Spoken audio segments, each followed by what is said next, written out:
Revision test में आप सभी का स्वागत है। और जैसा कि मैंने पहले भी बताया है, रिवीजन टेस्ट आप सीधे ही अटेंड मत कीजिए। आपको कुछ स्टेप्स फॉलो करने चाहिए। सबसे पहले तो आपको नॉर्मल लेक्चर्स कंप्लीट करने होंगे, उनके नोट्स बनाने होंगे। Then go to practice sheets, complete it thoroughly.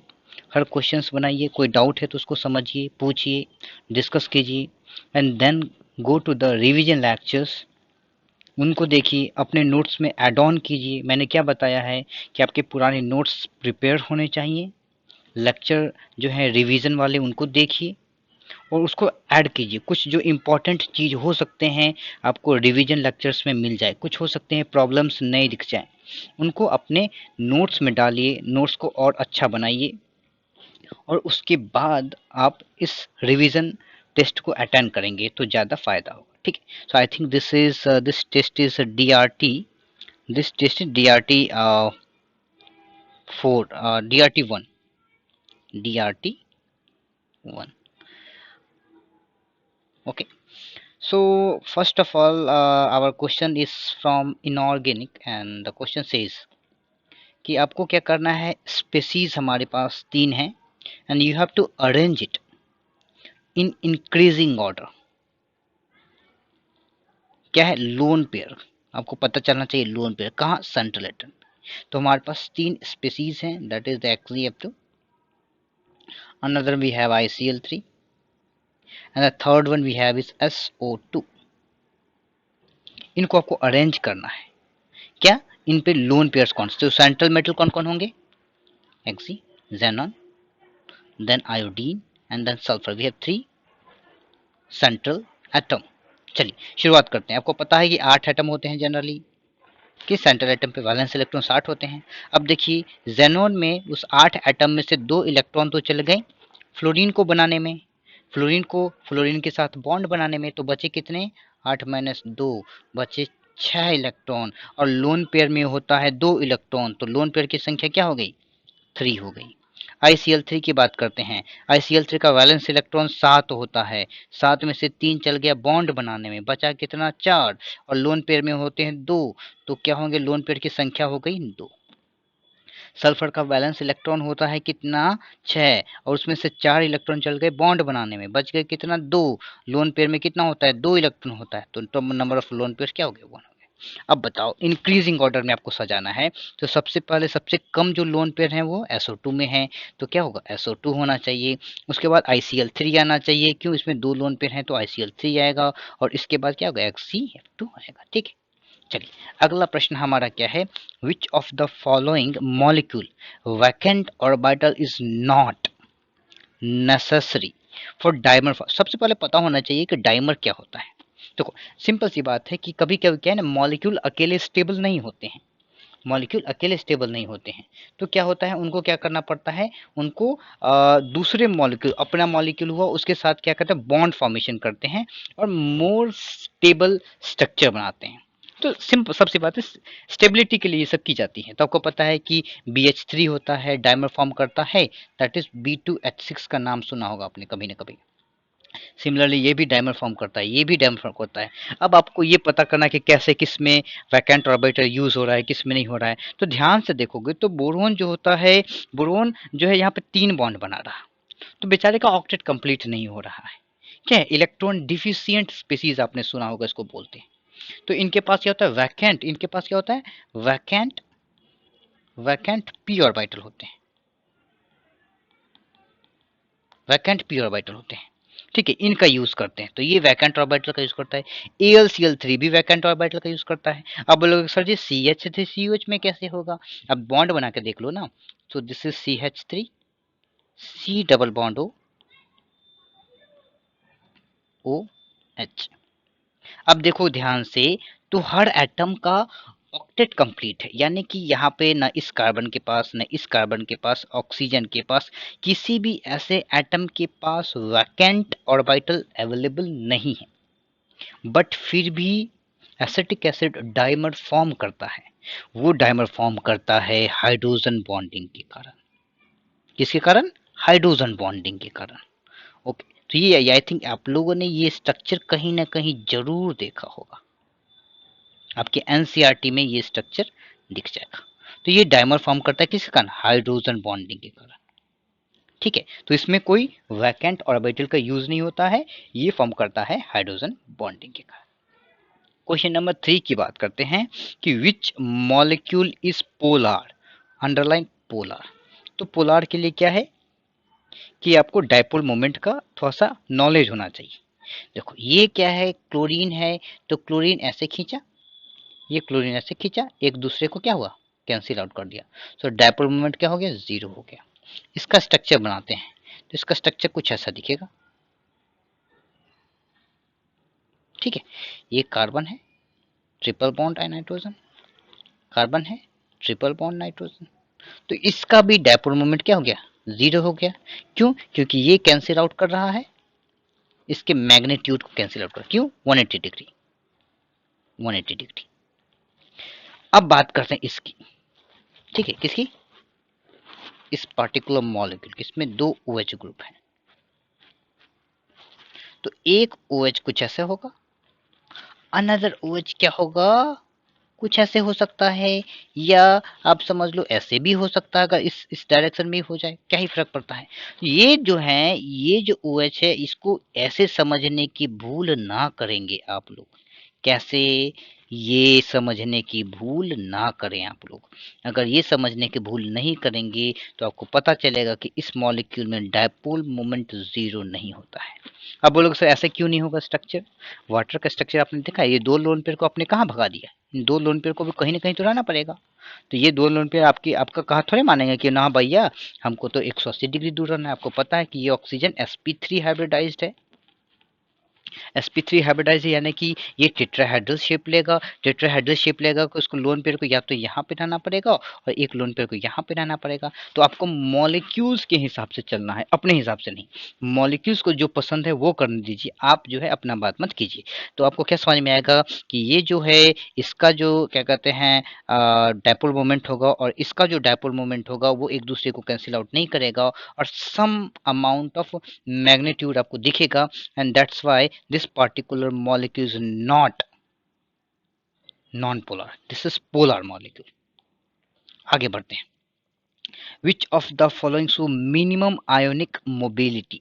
अब आपको समझना चाहिए कि आयोनिक मोबिलिटी का मतलब क्या है। जब भी आप एक्वस मीडियम में डालते हो, जब ये किसी आयंस को, तो मैं सम एक्स पॉजिटिव, ठीक है, इसको जैसे ही मैंने एक्वस मीडियम में डाला तो क्या होगा, वाटर मॉलिक्यूल्स दौड़े दौड़े आएंगे, वाटर मॉलिक्यूल्स दौड़े दौड़े आएंगे तो उनके पास क्या होता है, लोन पेयर्स होते हैं। वाटर मॉलिक्यूल्स के पास क्या होता है, लोन पेयर्स होता है। लोन पेयर्स बोले तो इलेक्ट्रॉन, तो इलेक्ट्रॉन्स क्या होंगे, इससे अट्रैक्ट होंगे, इलेक्ट्रॉन क्या होंगे, अट्रैक्ट होंगे, तो बहुत सारे वाटर मॉलिक्यूल्स आएंगे। ओके, अब सिंपल सी बात है, this is something called electrons. ये क्या है, इलेक्ट्रॉन्स है, ये क्या है, पॉजिटिव चार्ज है। अब जितना पॉजिटिव चार्ज का मैग्नीट्यूड यहाँ पे होगा उतने ही ज्यादा अट्रैक्शन होगा।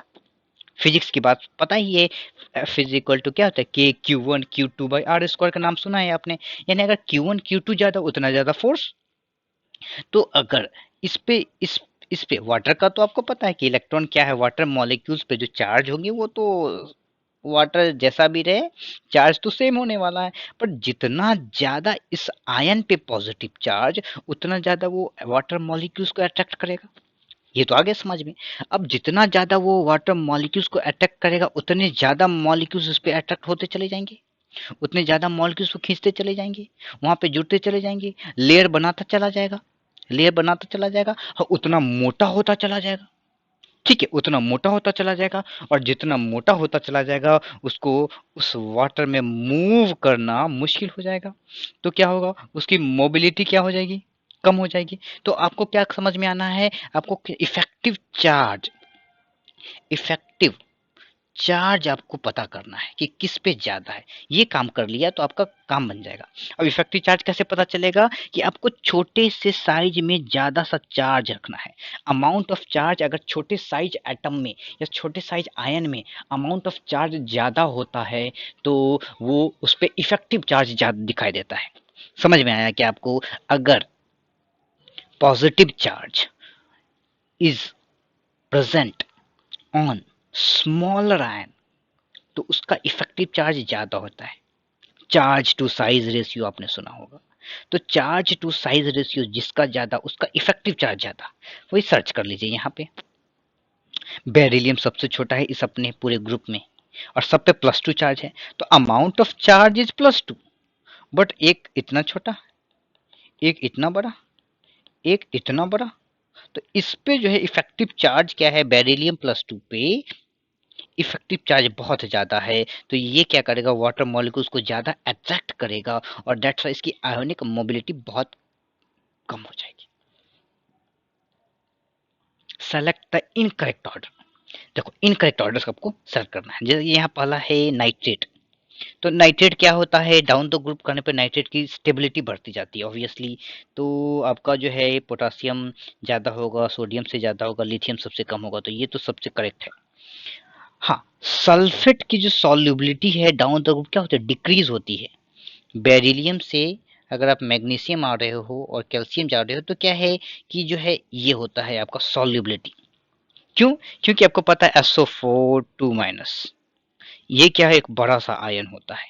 तो एनायन जो है बड़ा होगा, तो क्या है कि आप जब बात करोगे डाउन द ग्रुप जाओगे तो उसकी सॉल्युबिलिटी क्या होगी, कम होती चली जाएगी। तो ये जो है आई think this order is wrong, this order is wrong. Similar अगर लैटिस एनर्जी की बात करो तो लैटिस एनर्जी क्या है, यहाँ पे सोडियम फ्लोराइड की लैटिस एनर्जी ज़्यादा होती है। अब यहाँ पे एसिडिक कैरेक्टर की बात करो तो आपको पता है ये आपका पीरियड है, तो ये जो पार्ट होता है 1 and 2, this part have basic character. This part, अब जिंक की बात सुना होगा आपने, जिंक की बात सुना होगा नहीं, this is almost neutral and you carbonic acids आपने सुना होगा, ये सब क्या होता है, एसिडिक होता है। क्या होता है, एसिडिक होता है। तो ये देखो MgAl बीच में है और Cl, तो इसमें क्या होता है, एसिडिक कैरेक्टर इंक्रीज होता जाता है, तो ये भी सही है। तो आपका गलत कौन है, ये आपका गलत है, यानी कि आपको चूज करना होगा ऑप्शन ये चूज करना होगा, इनकरेक्ट ऑर्डर पूछ रहा है। ठीक है, which pair of species does not exist. तो क्वेश्चन देखते हैं। अब ध्यान से क्वेश्चन देखने पे पता चलेगा दिस इज MOT का क्वेश्चन। तो आपको क्या है, बॉन्ड ऑर्डर पता करना है। बॉन्ड ऑर्डर पता कीजिए, जिसका बॉन्ड ऑर्डर 0 वो एग्जिस्ट नहीं करता। दिस इज द फंडामेंटल आपको सिखाया जाता है MOT में, एग्जिस्ट, एग्जिस्टेंस, नो एग्जिस्टेंस। तो He2 का बॉन्ड ऑर्डर 0 होता है, आप सभी को पता है। He2 का बॉन्ड ऑर्डर क्या होगा, ऑब्वियसली 0 होगा। पर क्या बताओ मुझे Li2 का बॉन्ड ऑर्डर कितना होता है। Li2 देखिए, मैं सबका बॉन्ड ऑर्डर कैलकुलेट नहीं करने वाला हूँ यहाँ पे, मैं बताता हूँ। Li2 का सिंपल देख लेते हैं। तो देखो इसके बॉन्डिंग ऑर्बिटल में 2 इलेक्ट्रॉन होते हैं, नॉन बॉन्डिंग में 0 होते हैं, डिवाइडेड बाय 2, तो बॉन्ड ऑर्डर कितना निकला, 1 निकला, तो इसका बॉन्ड ऑर्डर 1 होता है। यानी कि this species exist but not, पूछ रहे कि पेयर दोनों एग्जिस्ट नहीं करना चाहिए, तो ये तो आपका आंसर नहीं होगा। He2 सॉरी हाइड्रोजन 2+ एग्जिस्ट करता है और He2+ इसका जो बॉन्ड ऑर्डर 0.5 होता है, तो ये भी एग्जिस्ट करता है।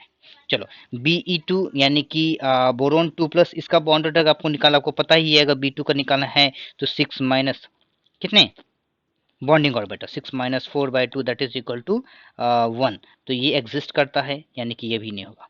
बेरिलियम 2, इसका बॉन्ड ऑर्डर 0 होता है, इसका भी बॉन्ड ऑर्डर 0 होता है, यानी ये जो स्पीसीज हैं ये दोनों स्पीसीज एग्जिस्ट नहीं करते। क्यों, बॉन्ड ऑर्डर क्या है, दोनों का 0 है। विच of the following has minimum bond length, minimum bond length, again this is MOT question. आपको पता है मैंने कितनी बार आपको बताया भी है, O2 positive, O2 negative, O2 negative, bond order क्या होगा, 2.5 2 1.5 एंड 1। ठीक है, ओके। अब आपको क्या बताया है कि bond order is proportional to 1 by bond length. ठीक है, and this is proportional to bond strength. तो अब देखो, जिसका बॉन्ड ऑर्डर ज्यादा उसका बॉन्ड लेंथ कम होगा, जिसका बॉन्ड ऑर्डर ज्यादा उसका बॉन्ड लेंथ कम होगा। तो ये सर्च कीजिए, इन सब में सबसे बॉन्ड ऑर्डर ज्यादा किसका है, 2.5, O2 पॉजिटिव का। तो O2 पॉजिटिव का बॉन्ड लेंथ क्या होगा, सबसे कम होगा। Okay, acidic, acidity of diprotic acid in aqueous solution increases. तो आपको पता है, अब जब भी आप लिखते हो ग्रुप में आप बात करो सल्फर की बात करो या बात करो किसकी बात कर लेते हैं, ऑक्सीजन फैमिली की बात करते हैं, या आप क्या कहते हैं हेलोजन फैमिली की बात करते हैं, तो नीचे जाने पे डाउन द ग्रुप क्या है, एसिडिक स्ट्रेंथ क्या होता है, बढ़ता है। तो जैसे आप मान लो H2S ज्यादा होगा, देन H2SC उससे भी ज्यादा होगा, H2TE और ज्यादा होगा, तो क्या होगा, इंक्रीजेस। क्या होगा, इंक्रीजेस। सिमिलरली आपने सुना होगा HCl, फिर क्या होता है, उससे भी ज्यादा होता है HBr, उससे भी ज्यादा क्या होता है HI, वेरी हाई, इसका एसिडिक स्ट्रेंथ काफी ज्यादा, -10 pK, -9, -7 pK, very high, this is very strong acid. Similarly इस ग्रुप में ये स्ट्रॉन्ग एसिड है, ठीक। तो डाउन द ग्रुप क्या होता है, एसिडिक स्ट्रेंथ इंक्रीज होता है। तो देख लो H2TE होना चाहिए, फिर H2SC, तो ये आपका पहला वाला करेक्ट आंसर हो जाएगा। Correct statement for oxygen is, यार दो भी हो सकते हैं, तीन भी हो सकते हैं। It's electron affinity is minimum in its group, correct. आपने देखा भी हो, ऑक्सीजन है, ऑक्सीजन के साइज के कारण जिसका इलेक्ट्रॉन एफिनिटी होता है वो कम होता है। क्यों, इलेक्ट्रोस्टैटिक रिपल्सन, जो इनकमिंग इलेक्ट्रॉन होंगे उसके इलेक्ट्रोस्टैटिक रिपल्सन के कारण जो है इसका इलेक्ट्रॉन एफिनिटी काफी कम हो जाता है। तो आपने देखा होगा ऐसे क्वेश्चन, ध्यान से देखो, ऐसे क्वेश्चन आपने कभी कभी देखा भी होगा कि इनको अरेंज कीजिए, ऑक्सीजन, सल्फर और सेलेनियम की को अरेंज कीजिए उसके इलेक्ट्रॉन एफिनिटी के आधार पे। तो ये आपका ऑर्डर होता है। सब लोग ध्यान से सुनेंगे, ये क्वेश्चन रिपीट भी होता है, तो प्लीज, हाँ ओके, ये correct. It's first IE is less than nitrogen. तो ऑक्सीजन का देख लो ना, 1s2, 2s2, 2p4, तो P में कितने हैं, 1 2 3 4, और नाइट्रोजन की बात करेंगे 2p3, तो 2p, दिस इज नाइट्रोजन। तो ये जो है क्या है, हाफ फिल्ड स्टेबिलिटी प्रदान करता है नाइट्रोजन को। और जैसे ही आप ऑक्सीजन की बात कर रहे हैं, अगर इस इलेक्ट्रॉन को हटाते ही आपको क्या मिलेगा, हाफ फिल्ड मिलेगा। तो इस इलेक्ट्रॉन को हटाना आसान है कंपेयर टू 2p3 के इलेक्ट्रॉन को। क्यों, क्योंकि 2p3 का जो इलेक्ट्रॉन है जो कि नाइट्रोजन में प्रेजेंट होता है उसके पास हाफ फील्ड स्टेबिलिटी होती है। तो पहला इलेक्ट्रॉन ऑक्सीजन में हटाना आसान होता है कंपेयर्ड टू द पहला इलेक्ट्रॉन जो नाइट्रोजन में है उसको हटाने। तो that is the first ionisation energy. तो वो क्या होगा, ऑक्सीजन का क्या होगा, कम होगा। It's electronegativity is more than nitrogen. तो सिंपल से carbon, nitrogen, oxygen, fluorine. Carbon 2.5, nitrogen 3, oxygen 3.5, fluorine 4। तो क्या है, नाइट्रोजन का क्या होता है, ऑक्सीजन से कम होता है। Its atomic radius is more और लार्जर देन फ्लोरीन। ऑब्वियस सी बात है कि आप पीरियड की तरफ बढ़ते हो तो इलेक्ट्रॉन्स ऐड होते जाते हैं, इफेक्टिव चार्ज भी बढ़ता जाता है। तो क्या होता है कि रेडियस छोटा होता चला जाता है। तो क्या होगा, फ्लोरीन का रेडियस ऑक्सीजन से ऑब्वियसली छोटा हो जाएगा, तो ये भी करेक्ट हो जाएगा। तो आपके सारे ऑप्शन करेक्ट हैं। Electronegativity of following elements increases in the order. तो अब सिंपल से, अभी तो ऊपर लिखा ना, मैंने कहाँ लिखा, ये रहा। किन क्या है, लिख ही देता हूँ फिर से मैं, कि कार्बन, नाइट्रोजन, ऑक्सीजन, फ्लोरीन। तो कार्बन का 2.5, नाइट्रोजन 3, ऑक्सीजन 3.5, फ्लोरीन 4। तो नाइट्रोजन का कितना होगा बताओ, नाइट्रोजन है जो वो क्या होगा, ज़्यादा होगा कार्बन से। डाउन द ग्रुप क्या होता है, इलेक्ट्रोनेगेटिविटी क्या होती है, कम होती जाती है। डाउन द ग्रुप इलेक्ट्रोनेगेटिविटी कम होती जाती है। तो नाइट्रोजन का सबसे ज़्यादा होना चाहिए, नाइट्रोजन का सबसे ज़्यादा होना चाहिए। उसके बाद किसका होना चाहिए, कार्बन का आना चाहिए। हाइड्रोजन का कितना होता है, 2.1 होता है, और ऑलमोस्ट उतना ही फास्फोरस का होता है। तो हाइड्रोजन कितना होगा, 2.1 होगा फास्फोरस का, और सिलिकॉन का क्या होगा, अराउंड 1.9 के आसपास आता है, ठीक है। तो आप देख लो, इसको ऑर्डर को अरेंज करो, पहले आएगा नाइट्रोजन, फिर कार्बन, फिर आपका फास्फोरस, फिर सिलिकॉन, ठीक है। तो चार अलग अलग इंफॉर्मेशन है, और पूछ रहा है प्रश्न की गलत कौन है, गलती बतानी है। तो ionisation energy of fluorine, chlorine given है, affinity of fluorine, chlorine given है। तो आपको पता है कि जब डाउन द ग्रुप जाते हैं तो आयोनाइजेशन एनर्जी क्या है, वो कम होती चली जाती है। यानी कि ए क्या होगा, वो क्या होगा, ए क्या होगा, बी से ज्यादा होगा। तो ए क्या होगा, बी से ज्यादा होगा। तो ए बी से ज्यादा होना चाहिए, कम नहीं। तो बी ए से ज्यादा, ये तो गलती हो गई भैया। सिमिलरली सी और डी की बात करें तो क्लोरीन का इलेक्ट्रॉन एफिनिटी क्या होता है, वो क्या होता है, ज्यादा होता है फ्लोरीन के इलेक्ट्रॉन एफिनिटी से। साइज फैक्टर, आपने सुना भी होगा, ये बहुत ही पॉपुलर क्वेश्चन है, बहुत ही पॉपुलर क्वेश्चन है। तो जो इलेक्ट्रॉन एफिनिटी ऑफ क्लोरीन होता है वो फ्लोरीन से ज़्यादा होता है। क्यों? क्योंकि जो फ्लोरीन का साइज छोटा है तो जो इनकमिंग इलेक्ट्रॉन होंगे ना उनको रखना मुश्किल होगा, ज़्यादा एनर्जी देनी पड़ेगी। बट क्लोरीन का साइज ज़्यादा बड़ा होता है, इसलिए इलेक्ट्रॉन को रखना आसान होता है, इलेक्ट्रोस्टैटिक रिपल्सन को वो ओवरकम कर पाते हैं। इसीलिए electron affinity of chlorine is more than electron affinity of fluorine. तो आपका क्या होगा, जो ये जो ऑप्शन है, पहला ऑप्शन आपका क्या होगा, गलत होगा, इनकरेक्ट। बाकी सारे ऑप्शन हमारे सही हैं। Okay, electronegativity is the measurement of capacity of an atom by which. देखो मैंने कितनी बार बताया है, बहुत बार बताया है कि electronegativity is the ability of any atom to pull the electron pair. अब इलेक्ट्रॉन पेयर कब होगा, जब वो बॉन्ड बना रखा होगा। तो जो इलेक्ट्रॉन पेयर क्या होता है, जैसे ये बॉन्ड है, जैसे एक्स वाई, तो ये जो इलेक्ट्रॉन पेयर में जो दो इलेक्ट्रॉन है इसको खींचने की एबिलिटी को आप क्या बोलते हो, इलेक्ट्रॉन नेगेटिविटी बोलते हो। So electron get repelled, no, bond पे इलेक्ट्रॉन गेट्स अट्रैक्टेड, ये इसकी बात करना चाहता है इलेक्ट्रॉन नेगेटिविटी। ठीक है, okay. I of beryllium is higher, I of beryllium is higher then. So लिखते हैं हमारा क्या होता है, लिथियम होता है, बेरिलियम होता है, बोरोन होता है, कार्बन होता है, बाकी मैग्नीशियम, एल्यूमिनियम, पोटासियम, ये सारे तो नीचे वाले हैं। तो देखिए थोड़ा सा लॉजिक लगाते हैं, मैग्नीशियम, एल्यूमिनियम और पोटासियम वो तो क्या है, नीचे वाले, ये सेकेंड पीरियड का है, एक थर्ड पीरियड में होंगे।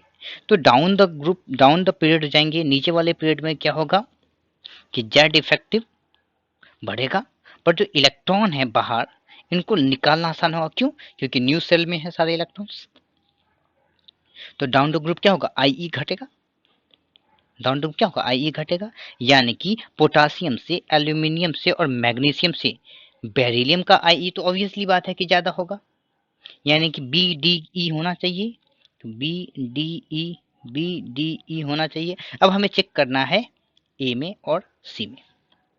ठीक है, अब आपको ये भी पता है कि अगर इस तरीके से बढ़ते हैं, फ्रॉम लेफ्ट टू राइट बढ़ते हैं तो आई क्या होता है, बढ़ता है। फ्रॉम लेफ्ट टू राइट बढ़ते हैं तो अगर आप ध्यान से देखो तो इसका कॉन्फ़िगरेशन लिखते हैं, इसका क्या होगा, 2s1, 2s2, 2s2, 2p1, किसका, बोरोन का। तो ध्यान से देखो, जैसे ही आपने p1 इलेक्ट्रॉन हटाया, दिस, इसने एक फुल्ली फिल्ड कॉन्फ़िगरेशन अटेंड कर लिया। ठीक है, फुल्ली फिल्ड कॉन्फ़िगरेशन अटेंड कर लिया, तो बड़ा ही आसान तरीका है। इसको तो इस इलेक्ट्रॉन को निकालना आसान है। जब इलेक्ट्रॉन को निकालना आसान है तो इसकी आई वैल्यू क्या होगी, कम हो जाएगी। तो बेरिलियम का इन तीनों में बेरिलियम का जो आई है सबसे ज़्यादा हो जाएगा। उस हिसाब से देखा जाए तो ए से भी ज़्यादा, बी से भी ज़्यादा, सी से भी ज़्यादा, डी ई से भी ज़्यादा। Okay, okay. Now the successive ionisation energy for an unknown elements are, तो ये गिवन है। अब हमको थोड़ा सा दिमाग लगाना है। IP1 और IP2 देखो हाई वैल्यू है, नो डाउट हाई वैल्यू है। तो IP1 में देखो 8 अराउंड 900 किलो जूल पर मोल है, और ये अराउंड 1800 किलो जूल पर मोल है। तो एक इलेक्ट्रॉन निकाला, फिर दूसरा इलेक्ट्रॉन निकाला, तो appreciable amount of energy change हुई।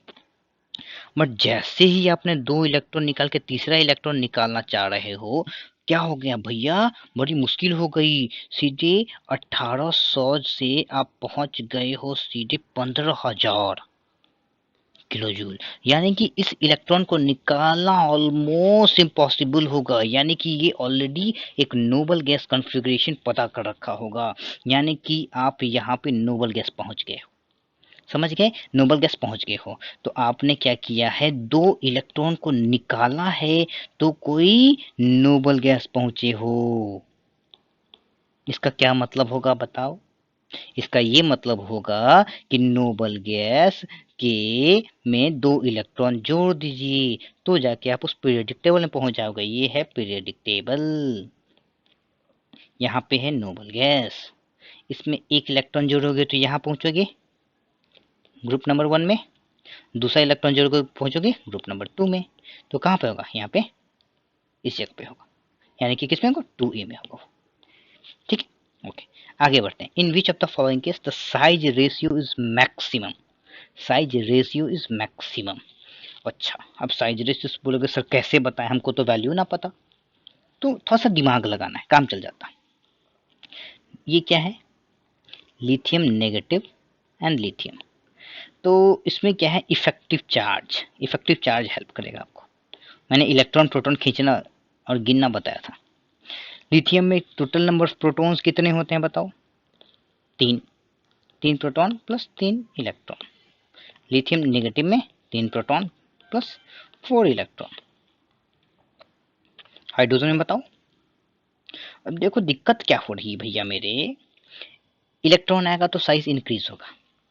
यहाँ पे इस बेचारे एक हाइड्रोजन पे एक प्रोटॉन और एक इलेक्ट्रॉन हुआ करता था, पर इस हाइड्रोजन नेगेटिव में धोखा हो गया ना। क्या हो गया, एक बेचारे प्रोटॉन को अब 2-2 इलेक्ट्रॉन को खींचना पड़ रहा है, बड़ा मुश्किल हो गया है, साइज बहुत बढ़ गया है। यानी कि 2 इलेक्ट्रॉन को खींचने के लिए बेचारा एक ही प्रोटॉन है ना, तो साइज काफी बढ़ जाएगा, साइज काफी बढ़ जाएगा। तो increase in size in hydride ion काफी ज्यादा होता है। बाकी सब पे तो बाकी सब पे तो क्या है, 3 इलेक्ट्रॉन को 3 प्रोटॉन खींच रहे थे, बेचारे 4 इलेक्ट्रॉन को 3 प्रोटॉन खींच रहे हैं, तो हल्का सा साइज इंक्रीज होगा। यहाँ पे और भी मिनिमल साइज इंक्रीज होगा, पर यहाँ पे बेचारा क्या हो गया है, दुखी हो गया है। पहले ये बंदा लड़ रहा था एक बंदे से, अब इसको लड़ना पड़ रहा है 2-2 बंदे से, तो वो धोखा नहीं हो गया इसके साथ है, तो वही हाइड्राइड आयन के साथ धोखा हुआ। यहाँ साइज काफी इंक्रीज कर रहा है, ठीक है, साइज काफी इंक्रीज रहा है, तो रेशियो भी क्या हो जाएगा, ज्यादा हो जाएगा, ठीक है। देखिए फाइंड आउट ट्रू स्टेटमेंट बताना है। Z effective of lithium plus की बात करते हैं तो लिथियम प्लस में 3 प्रोटॉन हो गया, 2 इलेक्ट्रॉन है। बोरोन 3 प्लस में 5 प्रोटॉन है और 2 इलेक्ट्रॉन है। देख लो ना भैया, बोरोन 3 प्लस में 5 प्रोटॉन है, नहीं चार्ज किस पे ज़्यादा, जेड इफेक्टिव इसका ज़्यादा, गलती दे दिया, क्या गलत दे दिया, ठीक है। आगे इसकी बात करते हैं, sigma of boron and sigma of carbon. तो आपको पता है अक्रॉस द ग्रुप की बात करेंगे तो बोरोन का जो सिग्मा वैल्यू है वो ऑब्वियसली कार्बन से कम होगा, this value is more. Now coming to the next third point, value of Z effective of mono electronic species is equal to number of protons. जैसे जैसे अभी हमने निकाला है ना, तो ये तो सही है, ये भी पार्ट आपका सही चल रहा है। Z effective is fundamental factor of period to explain properties of element, absolutely correct है। ये आपको बताता है इलेक्ट्रॉनिक स्पेसीज, यानी कि बाहर के जो इलेक्ट्रॉन्स हैं उसका न्यूक्लियस से कितना ज़्यादा अट्रैक्शन है, और उसी के आधार पे आप बहुत सारी स्पेसीज की प्रॉपर्टीज़ को डिसाइड करते हो, सॉल्युबल कितना है, वो रिएक्टिव कितना है, ये सारी चीज़ें। तो आपका जो फोर्थ ऑप्शन भी करेक्ट है, ठीक है। तो 3 ऑप्शन हमारे क्या हो जाएंगे, करेक्ट हो जाएंगे। Okay, now coming to next problem, that is 17th number, sodium solid से सोडियम गैस में जा रहा है। ध्यान से देखेंगे, जो ट्रांसफॉर्मेशन है वो फ्रॉम सॉलिड टू गैस है, not coming liquid, it is going directly from solid to gas. So इसको वेपोराइजेशन नहीं बोलते हैं। सारे लोग आप वेपोराइजेशन लगाने का सोचोगे, नहीं, वेपोराइजेशन नहीं बोलेंगे। एटम बन रहा, ये पता है ना आपको, ये हमने थर्मोकेमिस्ट्री में पढ़ा था, तो ये सही है। हीट ऑफ सब्लिमेशन, सब्लिमेशन किस आधार पे, सॉलिड से गैस बन रहा है, क्या है, सॉलिड से गैस बन रहा है, तो ये क्या हो जाएगा, ये भी आपका सही हो जाएगा, और ये भी आपका सही ऑप्शन है। तो थोड़ा सा जो है ना बेसिक एग्जांपल्स ध्यान में रखना चाहिए। ओके, प्रश्न काफी आसान सा ही है, आपको बॉन्ड एनर्जीज गिवन है, और बॉन्ड एनर्जी के आधार पे आपको मिथेनॉल का को हीट ऑफ कंबशन निकालना है। तो मिथेनॉल CH3 OH को O2 के साथ बनाओ भैया, रिएक्शन कराओ तो CO2 बन जाएगा। एक ही कार्बन है तो एक CO2 और H2O बनेगा। एक 4 है ना, तो 2 लिख दो यहाँ पे, बैलेंस करो, 2 1 3 ऑक्सीजन है तो 3/2 है, 3/2 ऑक्सीजन। ओके, तो बॉन्ड एनर्जीज गिवन है, तो आपको पता है डेल्टा H क्या होता है, sigma bond energy of reactant minus sigma bond energy of product. बड़ा ही आसान सा प्रश्न है, ठीक है। तो बताओ क्या होगा, ये लिक्विड में था, ध्यान रखेंगे भाई, लिक्विड ना, लिक्विड को पहले आप किस में बदलना है, वेपर में बदलिए। तो 40 जोड़ दो, फिर प्लस CH का बॉन्ड एनर्जी, कितने, 3 CH बॉन्ड है, ध्यान से देखेंगे, CH3 इसको लिख देता हूँ मैं ऐसे, C hydrogen here, hydrogen here, hydrogen here, फिर O फिर H। तो इसमें देखो तीन तीन CH बॉन्ड हैं, तो 3 इंटू CH बॉन्ड का एनर्जी किधर लिखा है, ये रहा है 30 प्लस एक ऑक्सीजन और कार्बन बॉन्ड है, तो एक ऑक्सीजन कार्बन 50, ठीक है, प्लस उसके बाद है एक ऑक्सीजन हाइड्रोजन बॉन्ड, कहाँ गया रे ऑक्सीजन हाइड्रोजन, ये रहा एक ऑक्सीजन है 60, ठीक है, ये हो गया, ठीक है। उसके बाद प्लस ऑक्सीजन, ऑक्सीजन यहाँ है, कहाँ गया, ये रहा हमारा ऑक्सीजन 3/2, सॉरी 3/2, तो 3/2 ऑक्सीजन हाइड, ऑक्सीजन ऑक्सीजन किधर गया, किधर गया, ये रहा 30 माइनस माइनस क्या होगा, C डबल बॉन्ड हो, डबल बॉन्ड हो, 2 कार्बन ऑक्सीजन बॉन्ड, तो क्या हो जाएगा बताओ, 2 इंटू ये 8, ठीक है, 2 इंटू 80। उसके बाद प्लस H2O, यानी कि कितने हो गए, एक मॉलिक्यूल में 2, तो टोटल 4 OH बॉन्ड, 4 इंटू कितने होंगे, 4 इंटू हो गए, किधर गया, किधर दिया, ओके 4 इंटू ये रहा 60, हाँ 60, 4 इंटू 60, ठीक है, तो बस हो गया। अब इसको कैलकुलेशन कीजिए, आंसर लाइए, हैं, तो ये बड़ा ही आसान सा प्रश्न, दिमाग नहीं लगाना था इसमें।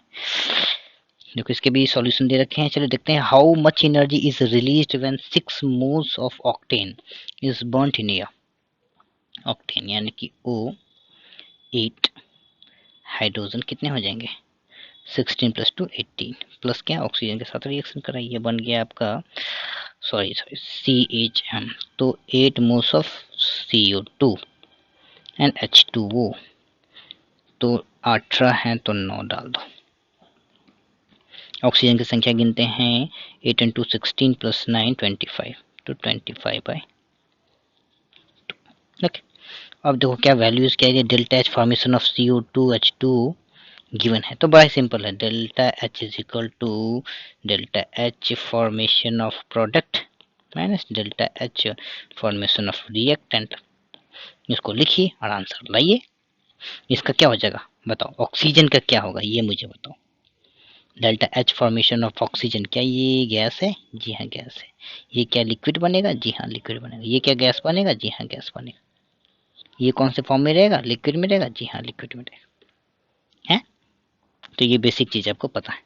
वैल्यू पुट करो, आंसर लाओ। यहाँ देखो सारी वैल्यूज पुट हैं, आंसर आ रहा है, जिसमें ज्यादा दिमाग नहीं लगाना है। क्वेश्चन नंबर 20 देखो, the enthalpy of formation of ammonia is given, the internal energy change of the reaction at 300 के, तो 2 मोल्स ऑफ NH3 है, वो N2 प्लस 3H2 दे रहा है। The enthalpy of formation of ammonia, then the internal energy change for the reaction is, तो question पूछ रहा है internal energy change for this particular reaction. तो इसका ये जो वैल्यू है ना, इसको ऐसे कैसे लिखेंगे, ये enthalpy of formation of ammonia है, ये तो उल्टा रिएक्शन है, तो आपको N2 से 3H2 से अमोनिया को बनाना पड़ेगा। एक mole of enthalpy of formation मतलब पर मोल नहीं, एक मोल, तो ये दो नहीं एक होना चाहिए, तो क्या होगा 1/2 होगा, ये 3/2 होगा। अब delta H is equal to -46 kilo joule है। हाँ अब थोड़ा जो है चीजें आसानी से कर सकते हो। तो अगर आपको क्या करना है, 2 मोल का बात करना है, तो क्या होगा डेल्टा H किसके लिए, इस रिएक्शन के लिए है ना, डेल्टा H इस रिएक्शन के लिए, तो मुझे इसके बारे में बात करनी है। तो क्या हो जाएगा, डेल्टा H को 2 से multiply, this is delta HF, ठीक है। तो डेल्टा H क्या निकलेगा 2 इंटू 46, और जब रिएक्शन रिवर्स होगा तो साइन माइनस से पॉजिटिव हो जाएगा, तो कितना होगा 292 kilo joule, yes kilo joule, 92 kilo joule, okay 92 kilo joule. अब क्या है बताओ, इंटरनल एनर्जी पूछा, delta H is equal to क्या होता है, delta U plus delta NGRT, सुना होगा आपने। तो डेल्टा U निकाल दो, कितना होगा 92 माइनस डेल्टा NG कितना है भाई 4 माइनस कितना है 2, सो 2 इंटू कितना हो जाएगा 8 इंटू आपका टेम्परेचर कितना है, टेम्परेचर 300, सो ये निकलेगा आपका जूल में, बदल देना है किलो जूल में, कट्टम कुट्टी हो गया, आंसर आया।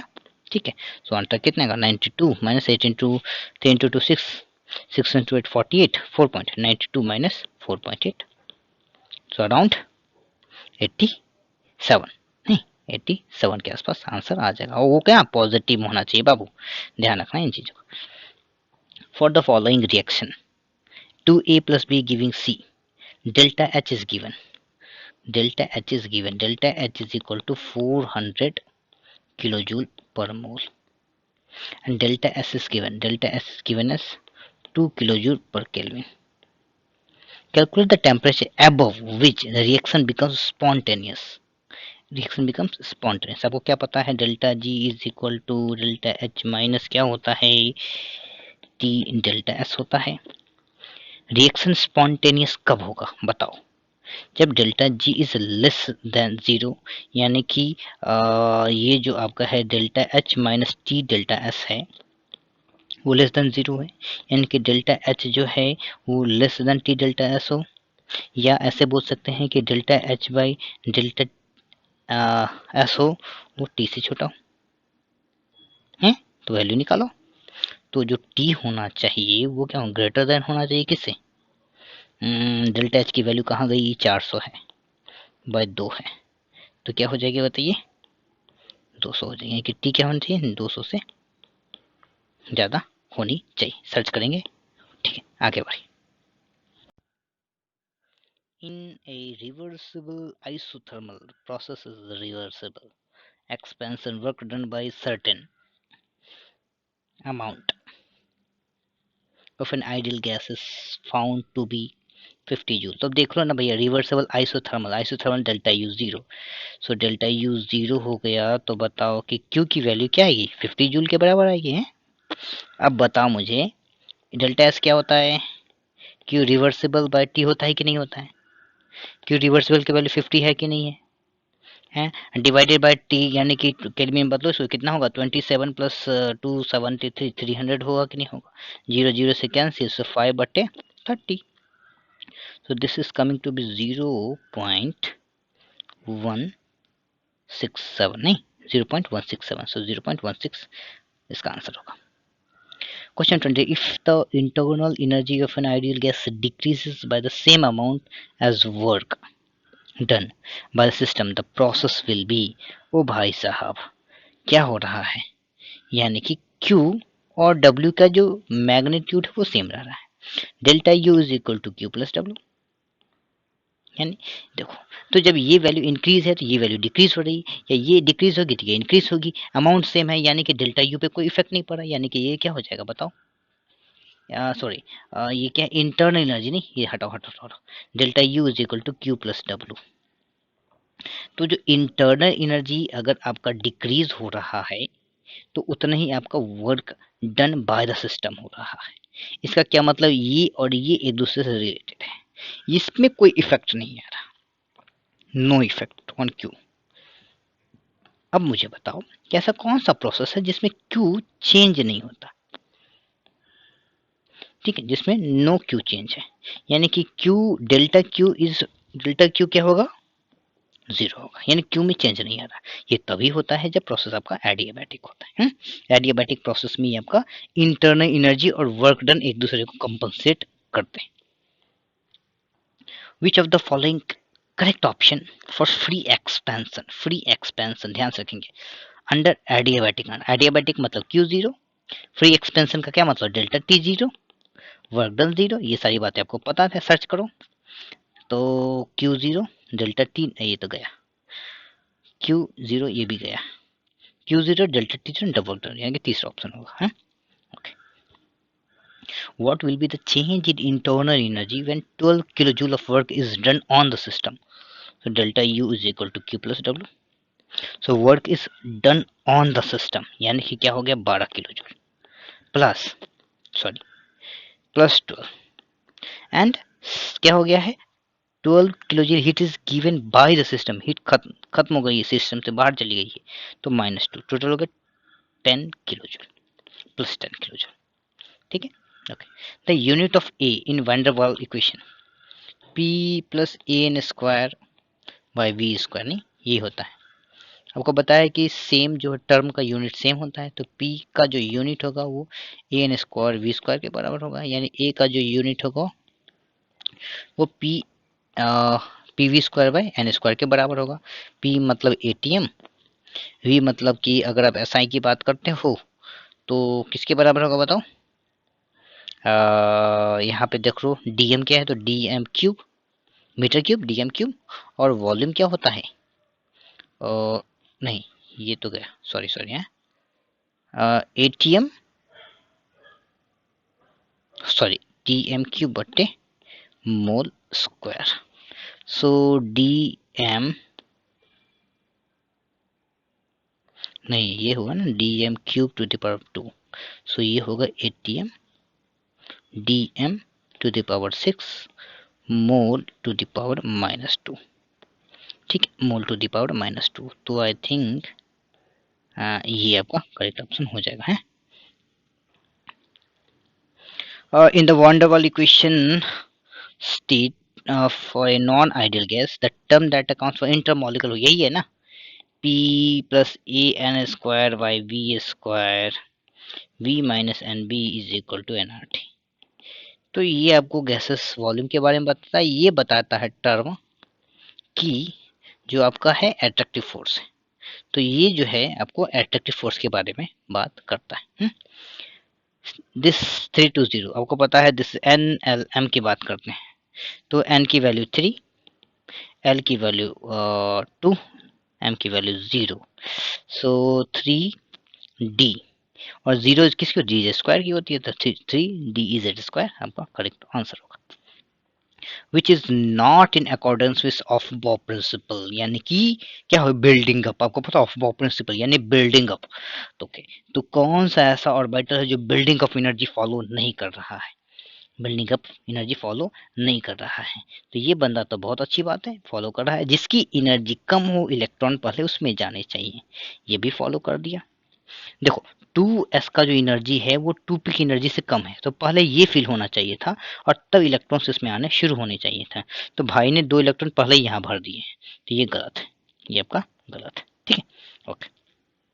Total number of nodes, angular nodes and radial nodes in case of 4f orbitals, 4f orbitals. तो अब मुझे बताओ एंगुलर नोड्स क्या होता है, रेडियल नोड्स क्या होता है, इसकी बात हम करने जा रहे हैं। तो आप वो फार्मूला भी लगा सकते हो और बिना फार्मूला के भी बना सकते हो। अगर आप फार्मूला लगाओ तो क्या होगा बताएं, एंगुलर नोड्स कैसे निकालेंगे? एंड होता एंगुलर नोड सिंपल होता है, एल की वैल्यू के बराबर होता है, तो 4f क्या होगा, एल 0 1 2 3। ठीक है, this is S P D f, so 3 gives you angular 3 gives you angular nodes। ठीक है, 3 gives you angular nodes। Okay, radial nodes की बात करेंगे, तो रेडियल नोड के बारे में बताया भी है मैंने कि कब से शुरू होता है, आपको पता है कि जो है एस शुरू होता है 1s से, पी शुरू होता है 2p से, डी शुरू होता है 3d से, एफ शुरू होता है 4f से। तो 4f के पास रेडियल नोड्स नहीं होंगे,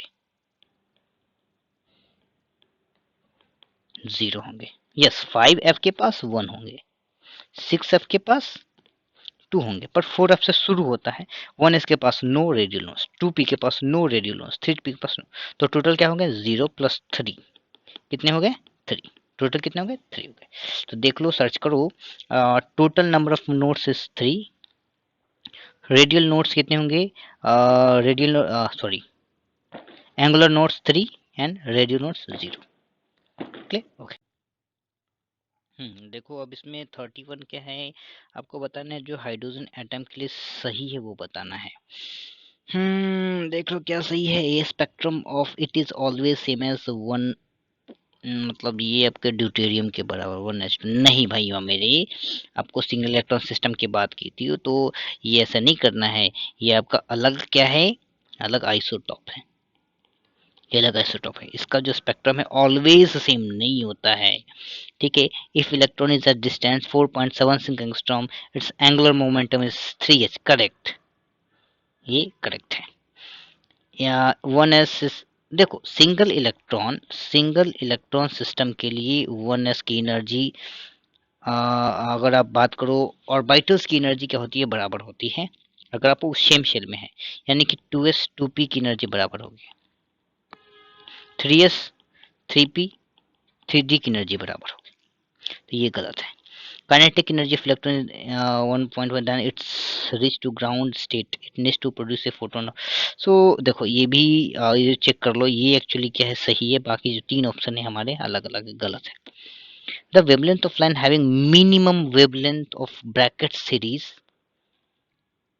इन स्पेक्ट्रम ऑफ हीलियम आयन, तो देखो कर लेते हैं, ड्रॉ कर लेते हैं।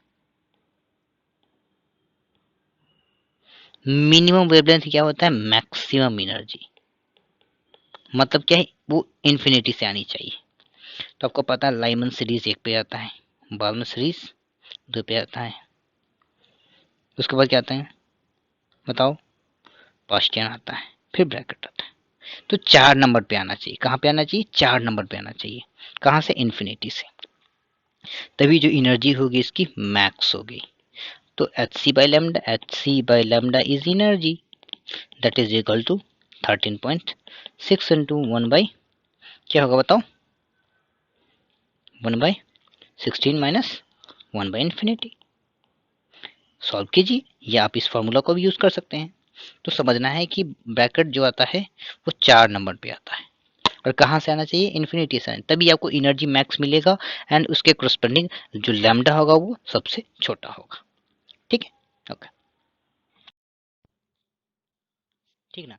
और देखो इलेक्ट्रॉन जो है आपका हाइड्रोजन लाइक स्पीसीज की बात कर रहा है, jump in such a way that its kinetic energy changes, kinetic energy changes from x to x/4, इसका पोटेंशियल एनर्जी क्या चेंज, आपको पता है के E is equal to 2 into P, और पीई 1 लिख देता हूँ मैं, पीई 1 क्या था, x था, पीई 1 क्या था हमारा, 2x था, काइनेटिक एनर्जी का दोगुना होता है।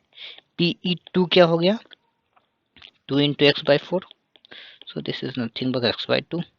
चेंज कितना होगा बताओ, चेंज कितना होगा, तो ये हो गया है आपका, माइनस का साइन भी तो हमें लगाना पड़ेगा बाबू, माइनस का साइन भी लगाना पड़ेगा, तो कहाँ से चेंज हुआ, -x/2 -2, सॉरी -2x क्या हो गया बताओ, -x/2 प्लस 2x, सो -x प्लस 4x/2, सो क्या होगा 3x/2।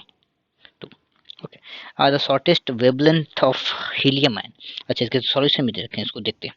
Shortest wavelength of helium ion Balmer series is x, then longest wave in the Paschen series क्या होगा, तो देख लो 1 2 3 4 5 6, ये आपका लाइमन सीरीज, बाल्मर सीरीज, फिर क्या होता है, फिर क्या होता है bracket.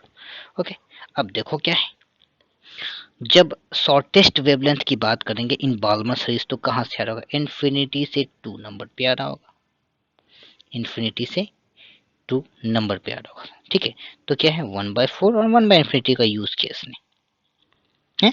Okay, and longest wavelength of pascal series क्या होगा, जब वो किस पे आ रहा हो, लॉन्गेस्ट वेवलेंथ पास्कल सीरीज ये है, और ये 4 है, ये 3 है, लॉन्गेस्ट मतलब कि सबसे कम एनर्जी, सबसे कम एनर्जी तो बगल वाले के बगल से आया तो है, 4 नंबर से 3 पे है, तो 4 नंबर यानी कि 1/4 स्क्वायर 1/3 स्क्वायर, इन दोनों की हेल्प से आप आसानी से कैलकुलेट कर सकते हो। If wavelength of 2 photons are 150 and 600, then calculate their energy is equal to hc by lambda. So E1 by E2 is equal to hc by lambda 1 by hc by lambda 2. So E1 by E2 is equal to lambda 2 by lambda 1, ठीक है, lambda 2 by lambda 1। तो अगर E1 by E2 calculate करना है तो lambda 2 है 600 by 150, so 4:1. Okay, which of the following statement is not, underline not correct, about characteristic of cathode ray, they start from cathode and move towards anode, ये तो सही है, they travel in straight line, ये भी सही है, proof किया गया था, शैडो जो बनाया गया था नहीं, cathode rays do not depend upon the material, क्यों? ये तो इलेक्ट्रॉन होता है इसलिए किसी पर डिपेंड नहीं करता, ये भी सही है। Cathode depends upon the nature of gas, नहीं ये गलत है।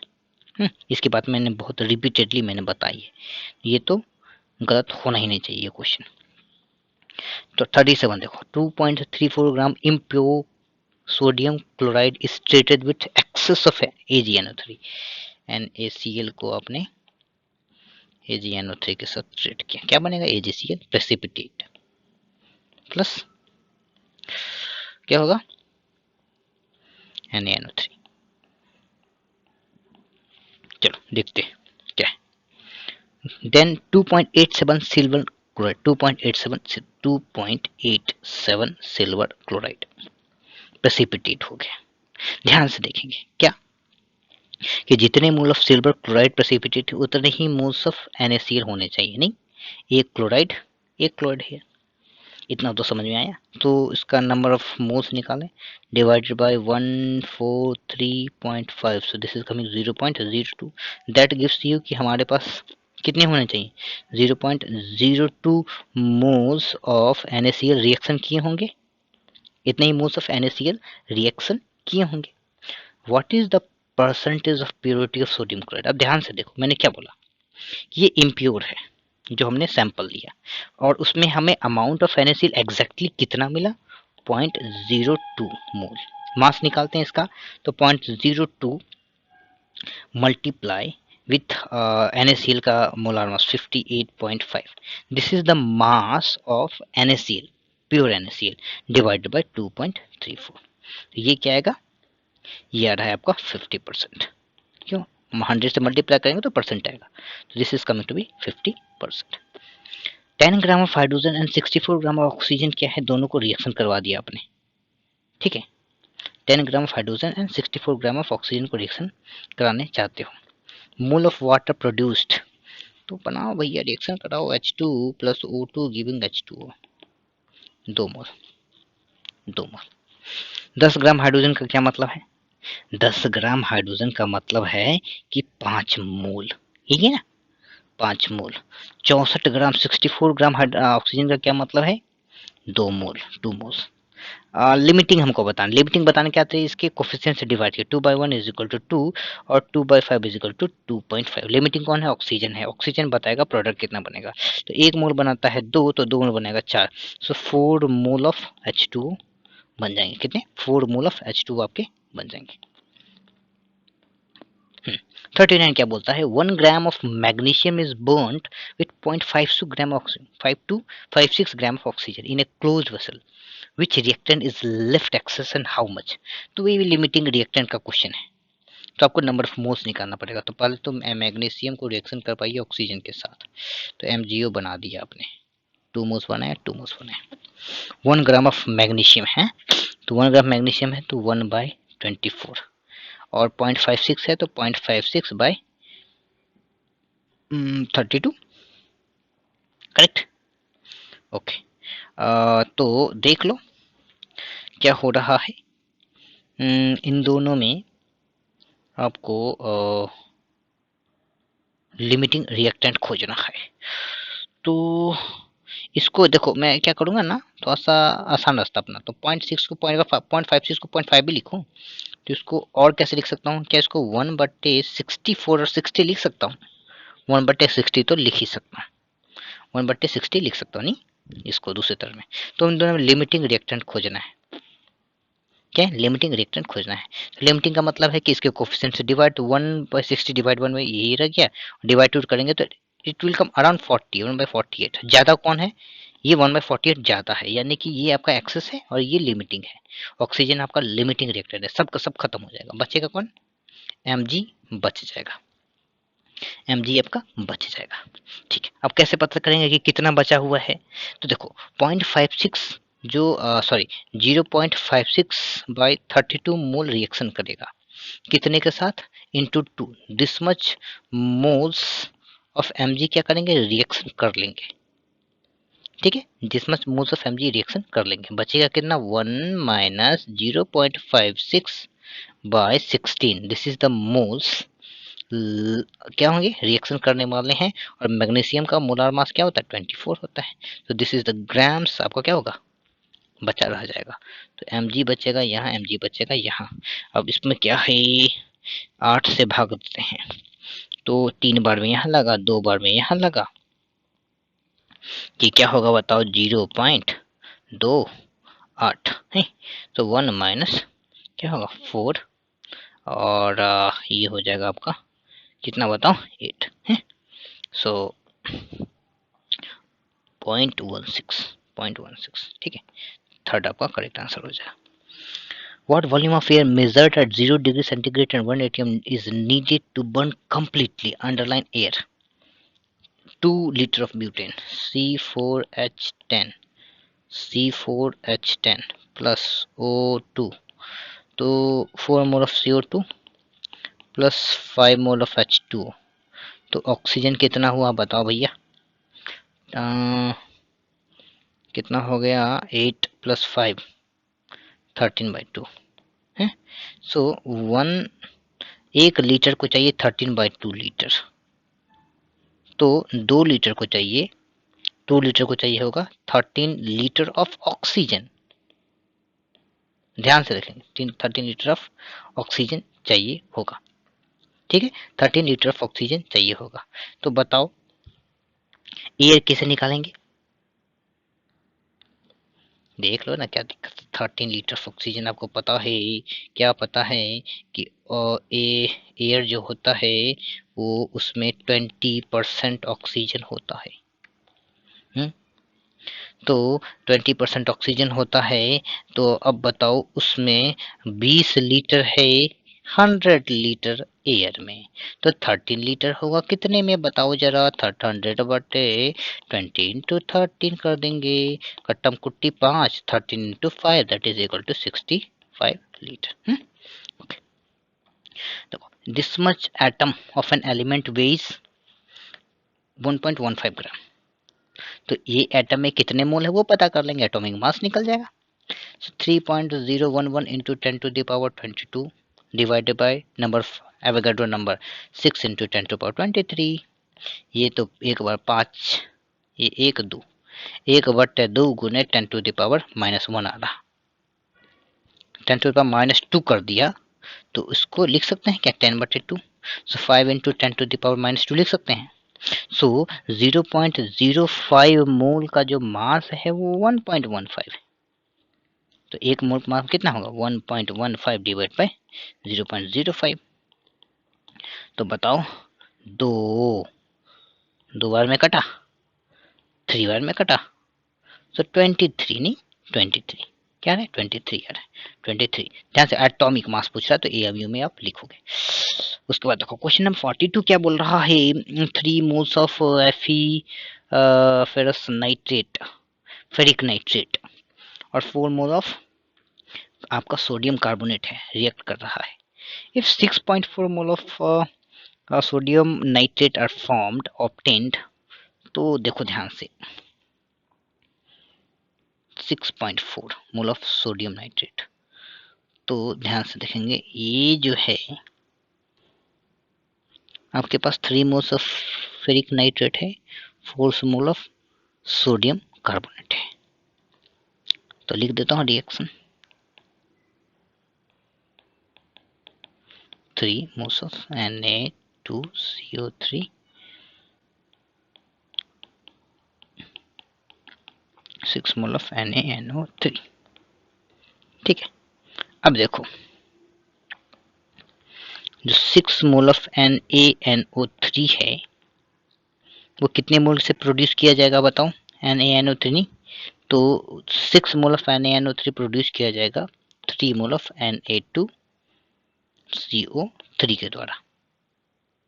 तो 6.4 मोल कितने के द्वारा प्रोड्यूस किया जाएगा, 3/6 इंटू 6.4, 1/2, ठीक है, 1/2। तो 3.2 मोल्स ऑफ Na2CO3 के द्वारा प्रोड्यूस किया जाएगा, ठीक है, 3.2 मोल्स ऑफ। अब देखो हमारे पास जो है 4 मोल है, ज्यादा है, 4 मोल ऑफ Na2CO3 हैं। ठीक है, तो 4 मोल से 3.2 रिएक्शन कर लिया, तो 4 में से 3.2 रिएक्शन कर गया, बचा कितना 0.8। सो ऐसे अगर परसेंटेज यील्ड निकालना है तो क्या करेंगे, कितना रिएक्शन किया 3.2 रिएक्शन किया, कितना था मेरे पास 4 था, कि 200 से मल्टीप्लाई करो, कट्टम कुट्टी 8 बार में 80%। A sample of ammonium phosphate, ये रहा ammonium phosphate, contain 6 mole of hydrogen atoms. तो एक मॉलिक्यूल में देख लो ना, 4 into 3 12 atoms in one molecule, 12 H atoms. ये भी गिन लेता है, ऑक्सीजन कितना है 4 है, 4 है। अब बताओ क्या इसको इस तरीके से लिख सकते हैं कि 12 moles H atoms in 1 mole molecules and 4 mole oxygen atoms. Okay, 6 होंगे तो क्या होगा हाफ ऑफ मोल है, 4/2, 2 मोल ऑक्सीजन एटम्स हो जाएंगे हैं। बड़ा ही सिंपल सा मोल कॉन्सेप्ट है। How many ml of 0.1 molar NaOH contains 4 gram NaOH। तो मोलारिटी गिवन है, molarity is equal to number of moles by volume होता है, and number of moles of आपको कैसे निकालेगा बताओ, given mass by molar mass by volume is equal to molarity, नहीं molarity. तो given mass is 0.4 gram, molar mass is 40 gram, volume is पता करना, एंड दिस इज 0.1। तो क्या होगा 0.4/40 into 0.1 is equal to volume. तो कट्टम कुट्टी चाहिए, 4 बार में कटा, so volume is coming to be 100 ml। 45 question है, how many grams of CH4 and occupies same volume as the occupies 8 gram of SO3। तो बड़ा ही सिंपल है भाई, ये तो सॉल्यूशन भी दे दिया है इसने। CH4 एट NTP, यानी कि आपको पता है टेम्परेचर एंड प्रेशर के बारे में है। 8 ग्राम SO3 का मतलब है सल्फर का जो है मोलार मास, बताओ भैया सल्फर का मतलब कितना होगा 32 प्लस 64, करेक्ट है, तो सॉरी 48 है, तो टोटल हो गई 80 gram, 80 gram, 8/80 gram, this is the number of moles of SO3। So Pb is equal to nRT, so N is equal to Pb by RT। Okay, how many grams of CH4 needed, तो same volume उनको चाहिए, same volume चाहिए, यानी N is proportional to V, so N1/N2 is equal to क्या होगा V1/V2, यानी कि number of moles of इसके दोनों के बराबर होने चाहिए। ठीक है, नंबर ऑफ मोल्स बराबर होना चाहिए, तो 8/80 is equal to x/16, 16 is the molar mass of CH4, so x की वैल्यू हो जाएगी 8/80 into 16, so this is coming to be 1.6 gram. ठीक है, तो इस तरीके से आपके प्रश्न खत्म हुए। अच्छे से पढ़ाई कीजिए, मेहनत करते रहिए, और अगला जो रिवीजन टेस्ट है उसको अच्छे से दीजिए, और उससे पहले नोट्स बनाइए, नोट्स को और अच्छा कीजिए, प्रैक्टिस शीट कीजिए, और उसके बाद ही आप रिवीजन टेस्ट लिखिए। Thank you very much.